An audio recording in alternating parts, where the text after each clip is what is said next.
l'importance de ces différentes étapes et notamment de la communion, ce moment de recueillement tous ensemble.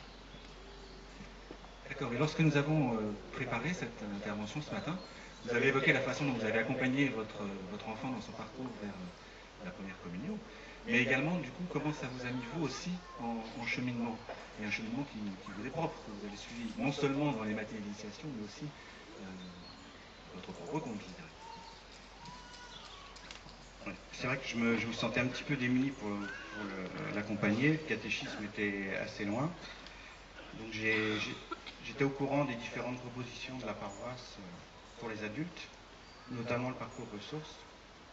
Donc j'ai également fait, j'ai débuté l'année dernière le parcours ressources. Donc nous on a décidé avec ma femme de le faire ensemble, de partager ce moment en couple.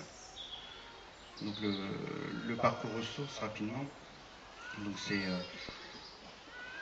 évidemment sur la religion catholique. On aborde des grands thèmes tels que la foi, croire en Dieu, la résurrection. Donc on est un petit groupe d'une dizaine de personnes. On est là, nous, avec le Père Edmond. Et donc on échange en fait sur ces différents sujets pendant 2 heures. Donc là encore, vous évoquez un cheminement avec votre fils, et puis un cheminement personnel, en lien avec la communauté, en famille, avec votre épouse, et puis dans un groupe qui se rassemble. Tout ce cheminement, maintenant, si vous regardez un petit peu en arrière, ou plus loin qu'il y a 1 an, cette messe de rentrée peut-être 2013, entre cette étape-là et aujourd'hui, finalement, qu'est-ce qu'il y a de différent dans votre façon de vivre l'Eucharistie ou de participer aux rassemblements dominicaux? Déjà, ça m'a permis de raffermir ma foi, de me replonger. C'est vrai que je m'étais un petit peu éloigné de la religion, et ça m'a permis de me replonger en fait dans la religion, de mieux comprendre en fait le fonctionnement de la messe, et ça m'a à nouveau donné envie d'y participer, d'y venir, de partager ce moment donc en communauté et puis en famille avec ma femme et mes enfants. Merci à vous. Catherine, vous, depuis le mois de mai, vous portez régulièrement la communion à des personnes qui, pour des raisons de santé, ne peuvent plus participer aux célébrations de la messe associée. Comment en êtes-vous venu à rendre ce service? Voilà, quand Edmond m'a demandé de rendre ce service, porter la communion auprès de mes voisins malades, j'ai dit non, pas moi, c'est pas possible. Je me sentais totalement indigne et non, c'était pas mon truc, quoi. Et j'étais interpellée et j'ai pas mis longtemps quand même à dire oui, parce que j'étais portée pour dire oui. Je l'ai pris comme un service auprès de mes voisins que je connaissais peu. Et malade, simplement.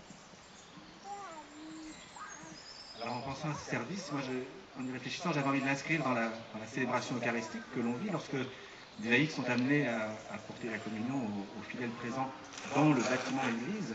Et finalement, c'est le même geste, vous êtes simplement invité à la porter un petit peu plus loin. Et comment s'est fait cette première rencontre avec Paul et Juliette? D'abord, cette première rencontre, je suis allée les voir dans la semaine pour quand même me présenter, me faire connaître. C'est arrivé le dimanche avec la petite custode du corps du Christ dedans. Ça aurait été quand même assez délicat. Donc, tout s'est bien passé. Et donc, quand je suis allée voir, j'avais un trac fou pour le dimanche, première fois que j'avais le corps du Christ avec moi, c'était quand même pas rien. Et puis, en fait, il s'est passé quelque chose de très très fort. J'étais plus toute seule, j'étais portée. J'étais portée, il y avait un amour en fait commun, on n'était pas seuls. Nous avons prié ensemble, nous avons commencé à prier, et puis c'est devenu universel. Nous étions en communion, comme je sortais de l'église, j'avais l'impression d'être encore avec à la messe et avec eux. Et vous disiez qu'en général, vous essayez de venir chez eux à l'issue de la messe télévisée, au moment où eux aussi ont pu universellement partager la célébration du dimanche. Oui, exactement, parce qu'au départ, j'y allais aussitôt la messe de 10h à Sucé, et je me suis rendu compte que j'ai dérangé, parce qu'ils écoutaient la messe aussi. Donc il fallait que j'attende le moment, la fin de la messe, pour donner la communion. Donc on s'est mis d'accord, selon les disponibilités dont je dispose aussi, à arriver à 11h40 pour que la messe à la télé soit terminée. Et puis à ce moment-là, on prie ensemble, on continue la messe ensemble. Moi, c'est dessus ce soir, car que vous, c'est celle qui a été. Et là, vraiment, on sent une force commune. On fait partie de la communauté des chrétiens. Et puis, il y a aussi d'autres contraintes aussi. On a aussi des contraintes par rapport, il n'y a pas que la messe. C'est parce que c'est des personnes dépendantes aussi des services. Donc, les aides-soignants, le partage des repas à domicile et tout. Donc, le créneau est très serré, très très serré. Mais en quelque sorte, en apportant la communion à l'issue de la messe télévisée, vous joignez le geste à la parole. Et finalement, ça s'inscrit en plein dans la vie, y compris au milieu de la visite de l'aide-soignante, de la préparation de leur repas. On est là, tous invités, mais on est bien en plein cœur de la vie. Et Paul et Juliette, qu'est-ce qu'ils expriment par rapport à votre venue régulière? Il y a une grande joie, ce sont des grands sourires, des embrassades. Je suis attendue, quoi. Je suis vraiment très attendue. Enfin, c'est pas moi, évidemment, qui suis attendue, parce que c'est le service qui est attendu. Mais on vit quelque chose de très fort, parce que de grands-parents à petite fille, une relation très, très générationnelle avec eux. Et puis justement, par rapport à cela, j'ai envie de passer un message qui me vient immédiatement. C'est que je ne suis pas toujours disponible. Et quand je ne peux pas aller voir le dimanche, maintenant, je me sens un petit peu coupable. Je sais qu'ils attendent ce service. Alors, je ne sais pas s'il y a besoin de se sentir coupable, mais ce qui est sûr, c'est qu'on peut avoir besoin d'aide. Donc l'appel est lancé. Merci Catherine. Yolène, maintenant vous avez 4 enfants, vous avez une vie bien remplie, pas mal d'activités au niveau de la paroisse, une activité d'études également, enfin bref, une vie bien remplie. Que représente pour vous la célébration eucharistique dans l'horizon global de la semaine pour vous? Bonjour. Tout d'abord, oui, l'Eucharistie, enfin, la célébration, c'est tout d'abord une rencontre avec le Seigneur, et je viens tel que je suis. Et l'Eucharistie, c'est vraiment l'apogée de cette rencontre.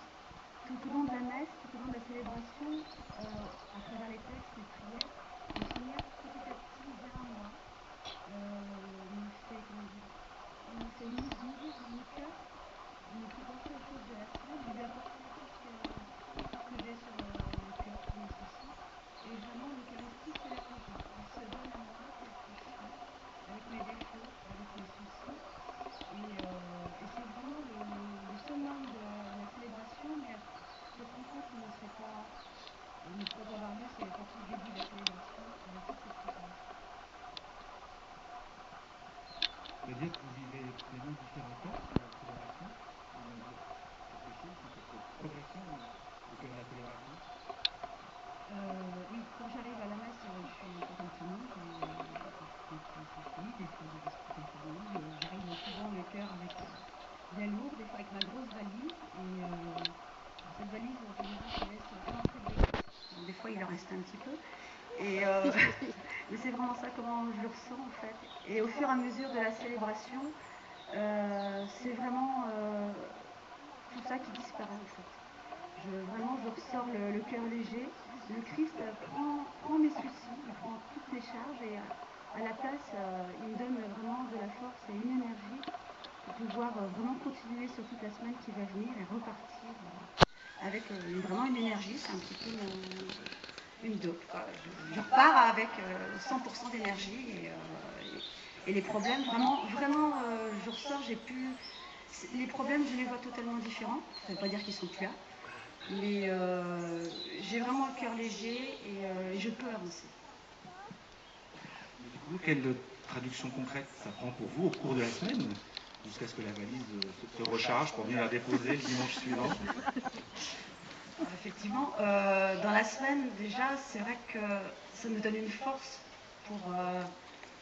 j'ai repris les études, donc j'ai besoin effectivement de surmonter un petit peu toutes les difficultés au quotidien. Et par ailleurs, j'ai surtout depuis quelques années, vraiment cette Eucharistie me donne vraiment le courage de m'ouvrir aux autres, d'être vraiment dans l'écoute, essayer d'aider et surtout de ne pas juger. Essayer vraiment d'être indulgent, d'avoir le regard du Seigneur. Parce que je me dis que des fois c'est difficile d'en parler, mais tout simplement vivre ce qu'on a vécu, c'est aussi une façon de témoigner.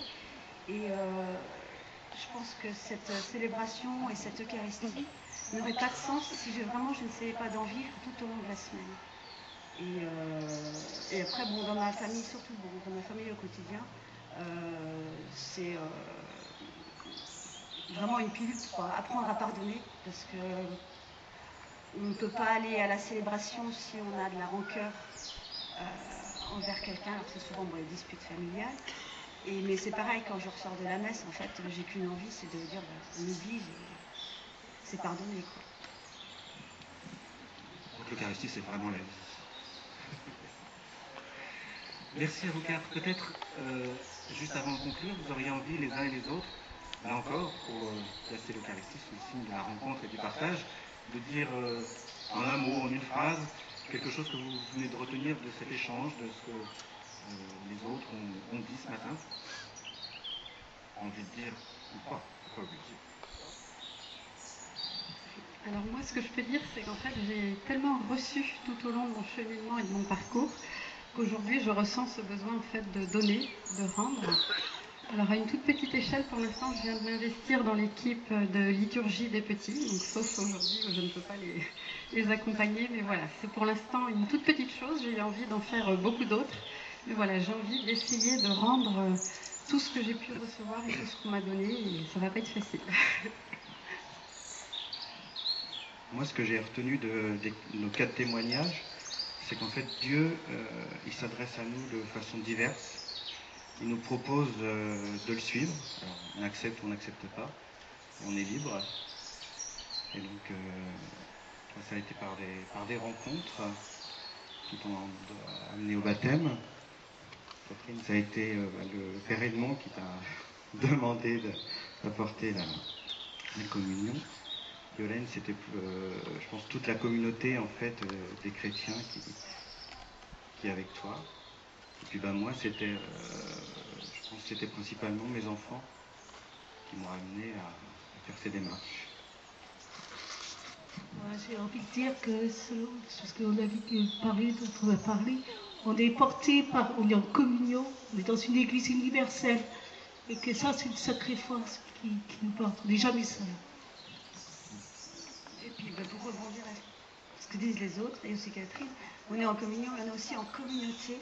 Donc on est tous très différents, on vit très différemment l'Eucharistie, mais on ne pourrait pas la vivre tout seul. Merci beaucoup pour vos témoignages.